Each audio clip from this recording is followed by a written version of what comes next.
know, like, my testimony, I guess, but before we had Ella, we had 2 miscarriages, and then after Ella and Hudson, we had 1 more. So that's kind of where my heart is coming from today. My scars of miscarriage and infertility always throb a little worse on this holiday. Even after we were blessed with earthly children, I've often still had flashbacks to that season of being the odd woman out, without children to call me mom, and kind of feeling like a fraud if I stood up to be recognized, despite knowing deep within my heart that the babies I'd lost had indeed made me a mother. Your pain might be different from mine.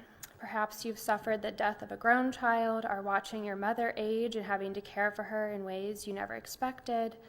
You've lost your mother, you don't have a great relationship with your mother, you live far from your mother, or your mother living far from her child. Or maybe you've just never had your expectations met on this day. You're not really grieving, but you just kind of dread this day because you know it's not going to be what you wanted. Maybe your mom doesn't go to church, and hearing people share stories about their faithful mothers is painful, or seeing mothers and daughters getting blessings just kind of makes you sad. And the list could go on, but I hope and pray that you are not struggling today, and you actually just love this holiday. But there's just no avoiding the tension that this day can bring. And if you happen to be so blessed to have no reason for grief on this day, I hope that what I'm sharing will help open your eyes to someone in your life who may be in need of your sensitivity and tenderness today. And if you are someone who finds yourself dreading this day, God is not indifferent to your sorrow. He is not sitting up in heaven today, aloof, detached from his child's broken heart. He sees you. When we look to God's word, we read stories showing how he provides for women and men facing all types of pain and grief.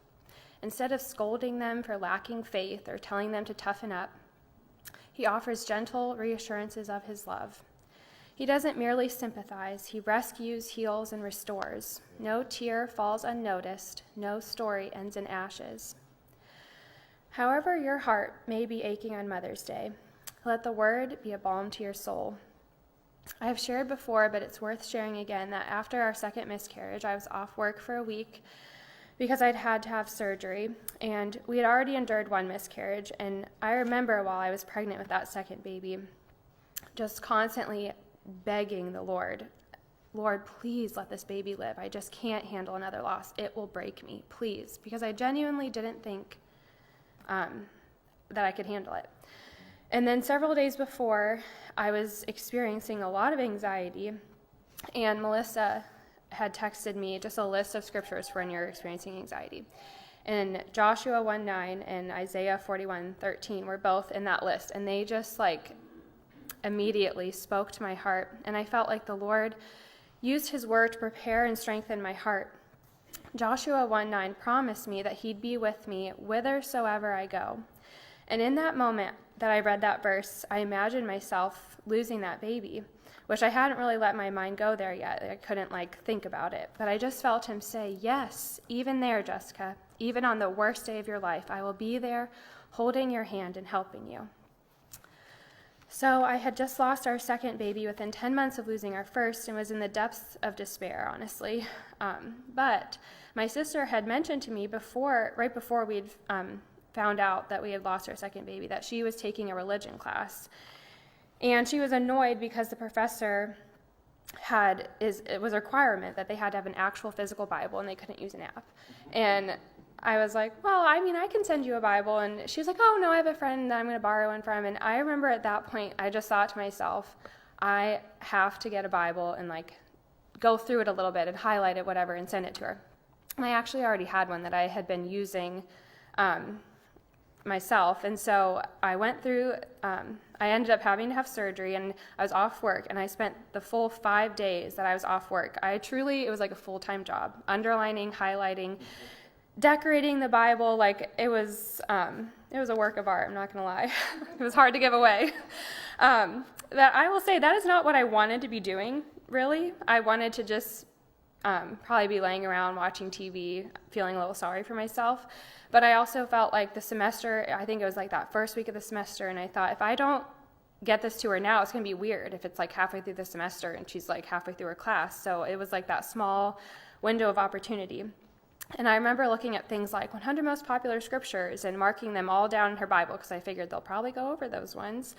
And during that time of heartache in my life, I was usually like reading Psalms, and I really liked reading Isaiah. And honestly, there was a lot of comfort that I found in the Old Testament books. But this project for my sister, which I actually think was maybe more for me, had me all over the Bible reading verses that had nothing to do with loss and heartache. And a few days in, I remember so vividly sitting there and having the thought, why am I so happy right now? And it dawned on me, I had been in the Psalms anyways, and Psalm 16:11 came to my mind that says, "In thy presence is fullness of joy." And it was just so clear to me that when we abide in his presence, we can experience deep joy, even in the midst of deep grief. And that is what I hope to pass on to you today. That season of grief in my life was hard and very heavy, but it is also where I fell in love with God's word. Because suffering transforms your relationship with God in a way that nothing else can, because it proves his promises in such an intimate way. The words in the Bible were no longer just words to me. I realized that they were living and active, and I could just feel his promises. Psalm 62:8 says, "Trust in him at all times, ye people. Pour out your hearts before him. God is a refuge for us." Grief can feel so isolating that it's easy to question God, and while he welcomes our questions, we don't always receive the answer we are hoping for. During our second miscarriage, I watched as the ultrasound tech said nothing, and I saw a lifeless baby on the screen. As she told us that there was no longer a heartbeat, I remember in my head just screaming a prayer, pleading with God to just bring my baby back to life, to start the heart again, because I knew that if he wanted to, he could have. Just a word spoken by my resurrecting God, and I would be the talk of that doctor's office. I promised him that I would give him all glory and share this miracle far and wide. But my prayers were not answered the way I desired that day, and we were taken back into an office where we had to schedule a surgery for the following day. Similarly, Hannah and Hezekiah both found themselves in hard trials where they knew God could have helped them. I'm sure that Hannah thought and questioned why God wouldn't just give her a baby that she so desperately desired. In fact, I read that Hannah is the only female that the Bible records as going to the tabernacle. She was deeply distressed, and she wept bitterly, some translations say, but she still went to the Lord in prayer and poured out her soul to him, which stands in stark contrast to Rachel, who was also barren, and she yelled at Jacob, "Give me children or I shall die," which is honestly kind of funny when you read it. But I can tell you that when you are a woman walking through that time in your life, and it seems like every single woman around you seems to easily get pregnant, it is one of the most painful things. I felt like I walked around for several years straight with a lump in my throat. Tears were always right there, threatening to fall. But despite Hannah's deep heartache, she took her problem to the one who she knew could have solved it, and she trusted God to care for her heart regardless of the outcome. When Hezekiah became sick and was told to get his house in order because he was going to die, he could have turned away from God in that moment and just accepted his death sentence. But instead, he turned immediately to God in prayer and placed his hope in him. After praying in anguish, God answered and told Hezekiah, "I have heard your prayer, I have seen your tears. Behold, I will heal you." And when you are feeling desperate like Hezekiah was, you can find yourself starting to wonder if God even cares or hears. But God not only reassured Hezekiah that he was listening, he also said that he sees our tears, which I feel like he didn't have to include that. But he is the God of all comfort, and he not only sees our tears, but Psalm 56:8 tells us that he catches each one in a bottle and records why they fell. And I just love thinking about if he's catching them in a bottle, he's close enough to catch them he's holding it right there, and he cares enough to record why they fell. For both Hannah and Hezekiah, instead of questioning, doubting, or running away and rejecting God, they turned toward him in prayer, pouring their hearts out as they wept bitterly to God when they found themselves in heartbreaking circumstances that he could have prevented altogether. 2 Corinthians 1:3 is where we see God called the God of all comfort. God comforts us simply by being near and summoning us into his presence. He won't always relieve our pain, but he will always draw us closer to him, which is where true, deep, lasting comfort is found. Pain's presence does not equate to God's absence. Joseph's story also greatly encourages me because the Bible says the Lord was with Joseph several times, despite his mountaintop and valley experiences. God was with Joseph in the palace and in the prison and everywhere in between. Psalm 34:18 says that the Lord is near to the brokenhearted and saves the crushed in spirit. If this holiday feels crushing and like salt in a wound, he is near. I remember dreading this holiday more than any other day of the year before having Ella. Of course, there were other hard days that I experienced, like when you would have a due date of a baby you'd lost that came and went, the anniversaries of those losses, but those days felt kind of private and like they were just my day. But Mother's Day was the day that everyone was celebrating what I had lost. It kind of felt like a punch in the gut.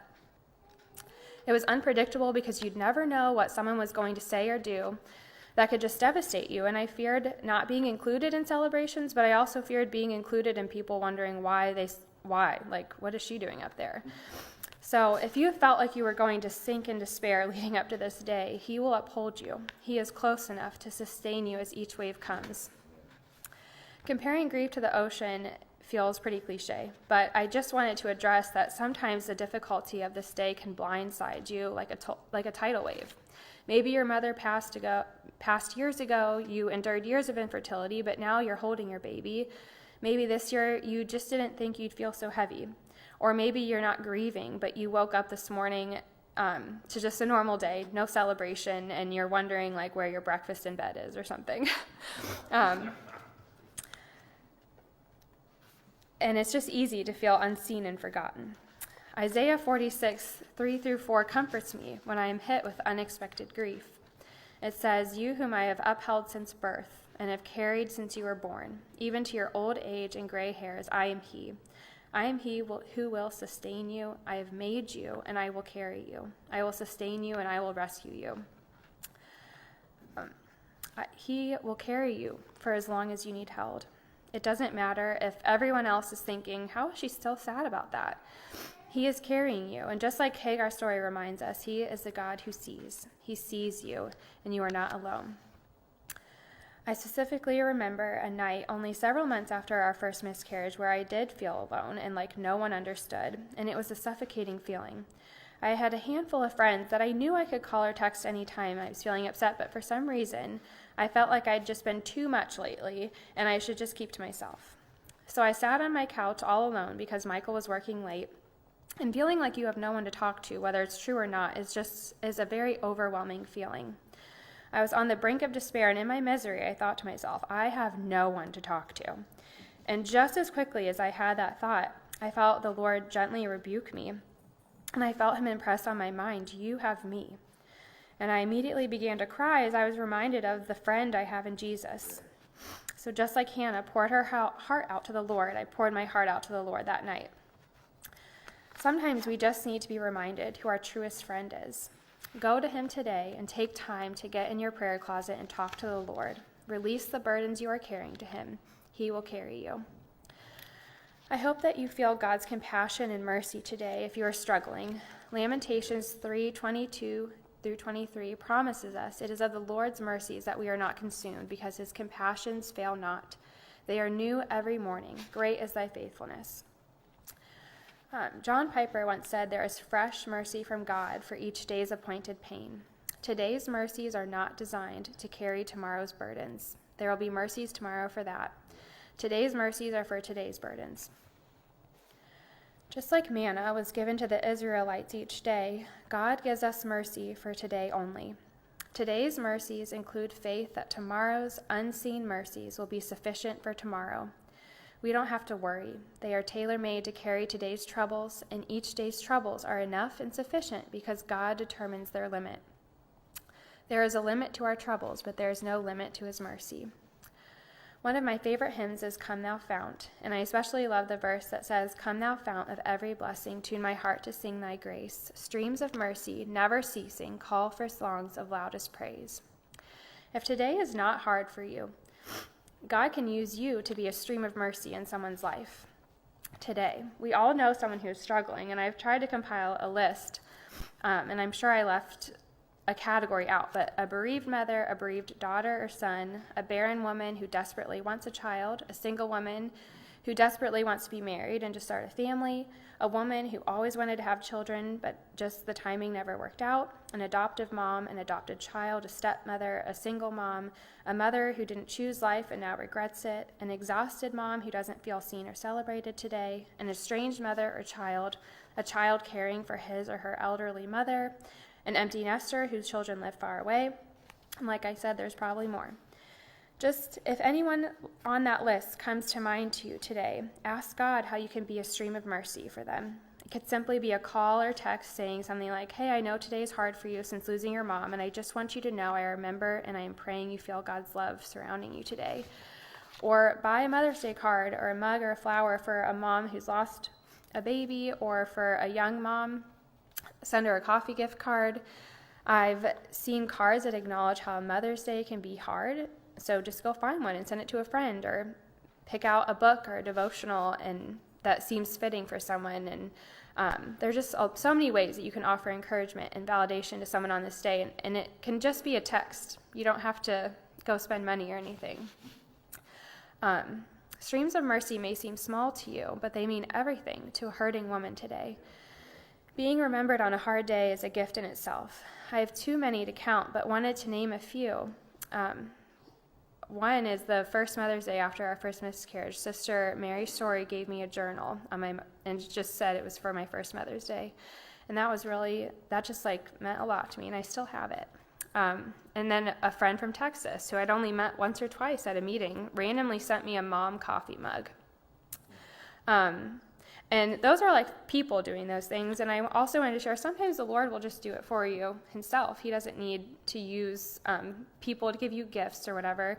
One year, it was coming up on the 1-year anniversary of our first miscarriage. And so we still didn't have children yet. And I was just dreading that day. And Michael called and said, hey, I have to go out of town November 13th or 14th, 15th, and 16th. And that November 15th was the day. And I have never been more mad at God, I'm not going to lie. I was like, how dare you? I need him here. I went on a walk, and I remember I was just yelling at him in my head because I thought, this is the most insensitive, cruel thing you could ever do. And then Michael was like, well, I talked to my boss, and he said you could come with us. And I was like, okay, whatever. I guess that's better than nothing.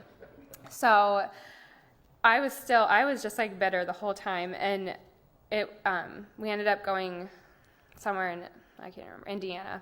And there were a lot of Amish. We were right in Amish country for part of it. And if anyone knows me, they know I like going to Amish country. And I had to drop Michael off for the first part. And so I was driving around looking for a hotel or something. And I was on this country road. It was the perfect day out.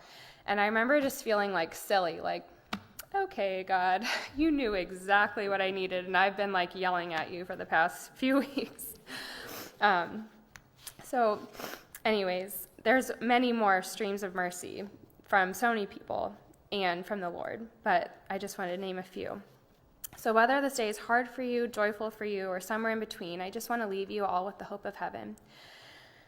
Revelation 21:4 says, and God shall wipe away all tears from their eyes, and there shall be no more death, neither sorrow nor crying, neither shall there be any more pain, for the former things are passed away. Keep going on in the faith. One day, every single thing that causes death, sorrow, crying, and pain will be a former thing. Everything in life is either an eternal thing, God, his word, people, or a future former thing. He goes on to say, behold, I am making all things new. Those former things, those former heartaches will be made new. It will not always be this way. Joy comes in the morning.